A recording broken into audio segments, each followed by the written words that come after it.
Hey everyone, it's Zara and I'm back to fill my reading journal for the month of April. So diving right in, I have what amount of time I spent reading each day. So for the most part this month, it was 2 to 4 hours, I would say, or 1 to 2 hours. Near the end of the month, I had a TV show I was finishing on Hulu that in the last week of the month, I realized it was expiring and I hadn't made it very far, so I wanted to quick blast through that before it expired and I couldn't access it. So I definitely focused on reading less near the end of the month, which is why my, amount of time spent reading went way down. Then looking at what I read this month, I had 9 books total, 2,712 pages, and my favorite book was The Queen of Sugar Hill. Then just looking at a monthly overview, again, in that last week, I didn't finish or start anything because, again, I was focusing on watching that show. And otherwise, I'd say it was pretty evenly spaced in terms of what I was reading or starting and finishing. The quote I pulled for this month is, "There's zero correlation between being the best talker and having the best ideas." And that was from the book Quiet. I mostly read audiobooks, again, still was on maternity leave, so I was watching my daughter every day. Now that I'm off maternity leave going back to work, I think that it'll probably even out a little bit more just because I'll have time to read at work, when I'm on my lunch break, or other times, since she's not going to be here all the time. I did read some physical books, and then I think I read like 2 Kindle books. There were 3 books that I didn't finish this month that I'll be finishing in the next month. And then in terms of my bingo, I like to pull these just from the back of my planner where I have my yearly challenges, like the buzzword challenge, there's a Taylor Swift challenge, and then there's some other like monthly seasonal challenges. And then I can just pull prompts into this bingo to try to focus on them if I'm looking for something to read. So I finished a couple of bingos, still had a couple of slots open. I did read every day. I did not quite finish 10 books, I finished 9. And if I wouldn't have been finishing that show on Hulu, then obviously I would have had time to finish probably more than 10. I probably would have finished the 3 that I was currently working on, but that's okay. 9 books is still very valiant. I did not finish or start my book of the month, so hopefully I'll try again in May. I'm really good at ordering book of the months. I'm not always good at actually reading them. Then looking at my Goodreads tracker, I'm at 35 books so far for the year, which fills out this first page. I think I'm well on track to finish 100 books by the end of the year. I read 9 books, like I said, which was similar to how I did it in February. So yeah, I think I'm doing well. Looking at my reading tracker from JoJo's Pretty Paper Shop, I just like to color in the spines of the books based on what month I read them in. And then my trackers from Plan with Elise. Again, like I said, I think I'm going to be finishing 100 books unless my reading drastically slows down. And so just coloring in those as well. So moving on to what I finished this month. The first book I read was also my favorite. This was The Queen of Sugar Hill by The Queen of Sugar Hill, a novel of Hattie McDaniel. So if you don't know who Hattie McDaniel is, she was the actress who played Mammy in Gone with the Wind, and she won the Oscar for her performance. And she was the first African-American female that won that award. So it was a big deal. And this book starts at the Oscar ceremony and then continues all the way through her death. Historical fiction. And it was just really interesting. You learned a lot about her and her life, obviously, her love life, her professional life. It was interesting to see a lot of the racism that was going on in Hollywood at that time. The fact that she won an Oscar and it didn't open thousands of doors for her, that she didn't make more money necessarily after that, because she still couldn't be seen as difficult by being demanding or, demanding more. It was very interesting, and I really enjoyed just learning more about her. I didn't know very much about her other than she had won the Oscar. And so it was interesting. She had a very fascinating life. So that was the first book I read. Then the next book I read is going to be Now Is Not the Time to Panic. This is the second book I've read so far by Kevin Wilson. And the first I read, I think in February, and it's Now Is Not the Time to Panic. This is the one I just read. Now Is Not the Time to Panic. The other book I read from him was There's Nothing to See Here, or Nothing to See Here, something like that. And both of these books I feel like were really unique. It's a story I hadn't heard before. It's interesting. It's definitely maybe a little on the weird side, but all in all, I think it's weird, but that I don't know, makes it interesting too, because it's not a story I've heard 8 times before. So this is about 2 teenagers, Frankie and Zeke. They decide that they are going to, as summer boredom is, they are going to put up these posters all around town that they've designed. Frankie is kind of a writer and Zeke is an artist.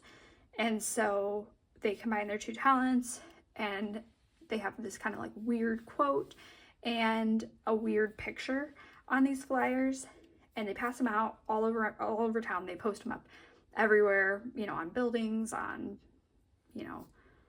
people's mailboxes, and they kind of cause it like a satanic panic in their town. No one knows that they're doing it. They don't tell anyone that they're doing it, and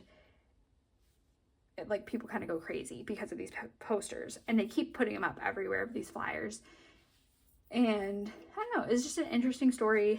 And it talks about everything that happens that summer, and then it also flashes forward to the future. And I don't know, I liked that one a lot. I'd say I gave it 5 stars. It's probably like 4.5. I think Nothing to See Here was my favorite out of the 2 that I've read so far, but Kevin Wilson is definitely becoming an author I want to keep reading more from. Next up, I have An Art Lover's Guide to Paris and Murder.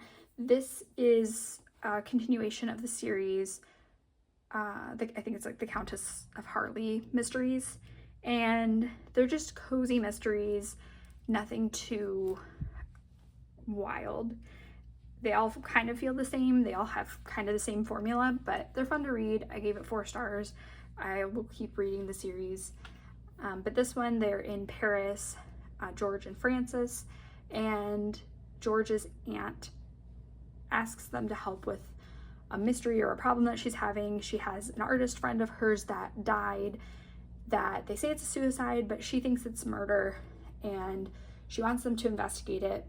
But she doesn't tell them everything she knows, and she kind of becomes a little secretive about it because she's not sure if she wants them investigating it after all. But then before she tells them everything she knows, she dies. She's murdered. And so then they're trying to figure out what happened to her and what happened to this artist friend to see if they're related, if they were both murder, what was going on. So again, 4 stars, just a fun, light, kind of cozy mystery. Next, I have Page Boy. This is a memoir by Elliot Page. Juno is one of my favorite movies, and I actually watched it like once or twice when I was pregnant.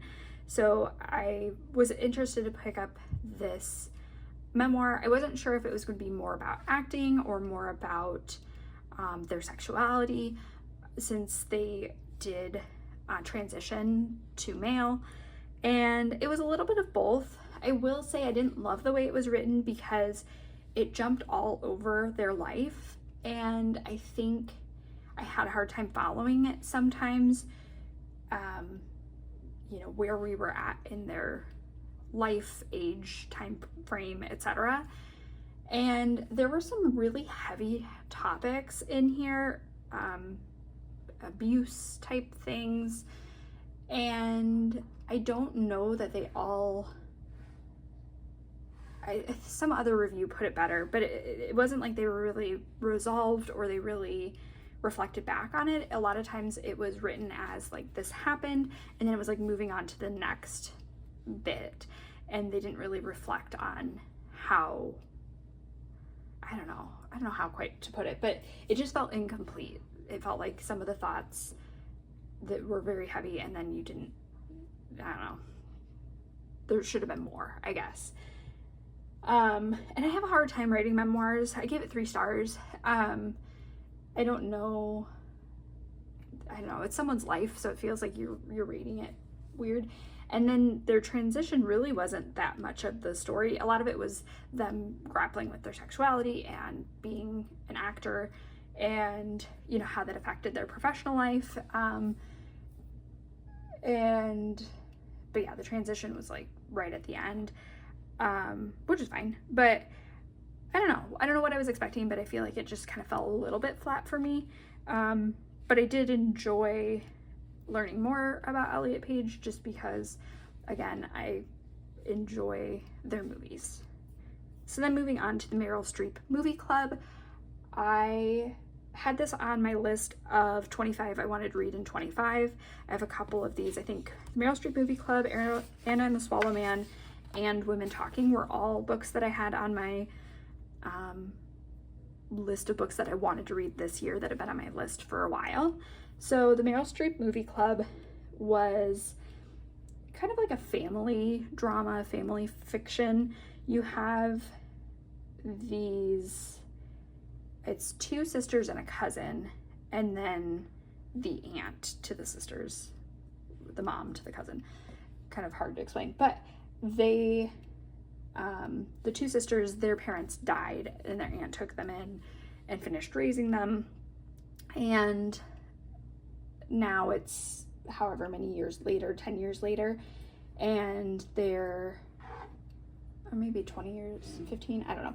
And they're back at their aunt's bed and breakfast that they run, because she has this big secret she wants to tell them. And the big secret is that she has cancer, and, she's going to go through treatments. So then they all end up staying, helping her out around the lighthouse. It takes place in Maine. There's a lighthouse on the picture. It's a bed and breakfast. And they stay to help her and kind of sort through some of the stuff in their lives. They all have kind of these dramas that are happening in their own personal lives that they're either trying to get away from or that they're grappling with. And so they're coming together, and every week they are watching a Meryl Streep movie, because Meryl Streep is their aunt's favorite. And of course, every movie they watch somehow helps them sort through something in their personal life. So they relate well. I will say, I haven't seen a lot of these movies, surprisingly. I like Meryl Streep. She just has a lot of movies, and so I need to go watch some of them. But there were a couple of movies that I think were spoiled a little bit just because I hadn't seen them, and hopefully I forget before I go and watch them. But if you love Meryl Streep movies, if you know all of Meryl Streep's movies, you probably find a little bit more enjoyment out of it, because you relate to every part of it more. I still really, enjoyed it. I think it started off a little slow. It definitely picked up better near the end. But it wasn't my favorite. It was okay. Like I said, 3 stars. It was fine. It's on my list for a long time, and now I've read it. Next we have Quiet, The Power of Introverts in a World That Can't Stop Talking. This was a nonfiction about introverts and how they relate to the world, how they interact with the world. It was interesting. I listened to it as an audiobook, which put me to sleep a couple of times just because she had a very soothing voice, and sometimes nonfiction can be a little bit, not to say boring, but just a little bit dry. I gave it 4 stars. I enjoyed it. I thought that she made some interesting points. There were some things that I couldn't relate to, and there's some things I could. I can never remember. I think on the introvert-extrovert scale, I lean like just over into extrovert, but I relate to introverts a lot. And so it was just interesting to read it because I think, yeah, she made some good points. Then moving on to Anna and the Swallow Man. This one is kind of like a historical fiction. I think it's technically YA, but you have Anna, and it's during World War II. She lives in Poland with her dad. Her dad is a linguist or linguistics professor, and he gets rounded up as part of, like the educated people that they shipped off. And not that they were Jewish, but she ends up alone, and she starts following after this man called the Swallow Man, or that she calls the Swallow Man. And basically she follows him around because she sees him interacting with different people. He kind of reminds her of her dad in the fact that he knows multiple languages. She knows multiple languages. And essentially the entire book, they just wander around Poland. He's obviously trying to not stay in one place for some reason or another that you don't really get until the end. And then obviously she doesn't really have anywhere to go, so they make a team, and they meet different people along the way. They have different experiences along the way. It takes place over like 4 years maybe, and it's not a super long book, only 240 pages. It was interesting, and the ending I think got me a little bit confused. Obviously it confused others too, because when I started searching for someone to tell me more about the ending, others had searched for it as well. The writing I think was pretty, yeah, I don't know what else to say about it. The audiobook was good.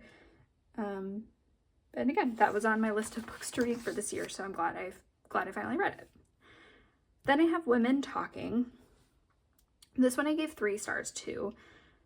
I didn't know that this happened at all. It's kind of a fictionalized version of some real events that happened. I can't remember what country it happened in, but there was a Mennonite community that over the course of years, women were waking up in the morning and they had been like attacked in the night, raped and like beaten in some cases, and they finally eventually figure out that it's, a few men in the community that were drugging them and taking advantage of them and doing these awful things at night. And so in this fictionalized version of this, the men are off in prison or in jail, and other men in their community are going to bail them out of jail. So the women are left behind, and there's a group of women, not very many for how many were affected by this. Like, it was hundreds of women that had been attacked, and I think this is like 12 or so, under 20, that are in this barn talking about what they want to do, if they want to stay in the community, if they want to leave the community. The community wants them to just forgive the men and move on like nothing happened, and they're not sure that they can do that, understandably so. And so really all it is them just talking in a barn for 2 days. You have the narrator is male, and he's like, his parents were shunned out of the community, but then he came back to the community later in life. So he's kind of a little bit on the outskirts. To some extent, he's not like a favorite in the community, but he is basically taking a transcription of their minutes of them talking. And I don't know, it's kind of interesting that you have a man for the narrator. But yeah, I gave it 3 stars. It was a little boring at times just because it literally is just women talking, and some of the things were like cycled back, like they talked about it, then, not chapters later, because it was all like 2 big chapters one day and the next, but later then they'd cycle back to the same point. And so sometimes some of it felt a little repetitive, but it was interesting. And I think I read that the author herself was a part of a Mennonite community, and so she probably has some personal experience as well. So I enjoyed it. I think it said that there's a movie based off of this as well that I think I would like to check out. But it was interesting. It's just interesting to see what they did and what decision they came to. Then the last book I read for the month was The Hacienda. This is kind of a horror. If you've ever read Mexican Gothic, similar vein. It takes place in Mexico. You have, after the, I think it was a civil war there, where they were, I think, fighting for their independence from Spain, maybe. Beatrice, his father, was a part of the losing side. He was in the army on the losing side. So he's executed. They lose their wealth and kind of their status. And Beatrice decides that when this man, what was her husband's name? I can't remember. But this man shows her attentions, and even though she's, not sure if she loves him or anything, she's using him as a means to get out of, kind of the somewhat poverty-stricken state that they're in. And she wants to, have status again and build a life for her mom, because right now they're living with like an uncle who their family's not very nice to them, and, they could turn them out at any minute. So anyways, so she ends up moving to her husband's estate in the country. They grow, I can't remember what they grow, not agave, but something that is used to make alcohol. And the house is big and beautiful and all that stuff, or maybe a little rundown. But her husband goes back to the city and leaves her there alone, and his sister and the housekeeper are there to, help her. And the interesting thing is that no one lives in the house except for her. They all live in like an outbuilding or other buildings on the estate. And she starts to realize that it's probably because it's haunted, and she's seeing things that are disturbing and hearing voices, and she's trying to ask them for help, because obviously there's something wrong with the house, and she can sense that they know that there's something wrong with the house because they're not sleeping in the house, but they kind of tell her it's all in her head. So then she turns to, basically anyone she can to help her with this house, and she ends up turning to a priest. And I'll leave it at that, but he, Padre Andres, tries to help her exorcise the house and exorcise the demons out of the house. So I gave it 4 stars. I thought it was interesting. I listened to it as an audiobook, and I think there were a couple of times that I was listening to it and I got a little distracted. Also too, because there were a lot of Spanish words in there, sometimes I couldn't quite track names. Like the name of the house, I couldn't tell you what the name of the house was. They said it, but I visually need to see some words, especially when they're ones I don't recognize. And so there were a couple of times when I wished I had the physical book just for that. I'm a visual person sometimes. So, but all in all, I thought the audiobook was well done if you're into audiobooks. So anyways, that was everything I read this month. We are just moving right along with the year, and I hope you guys are doing well, and I will see you in my next video. Bye now.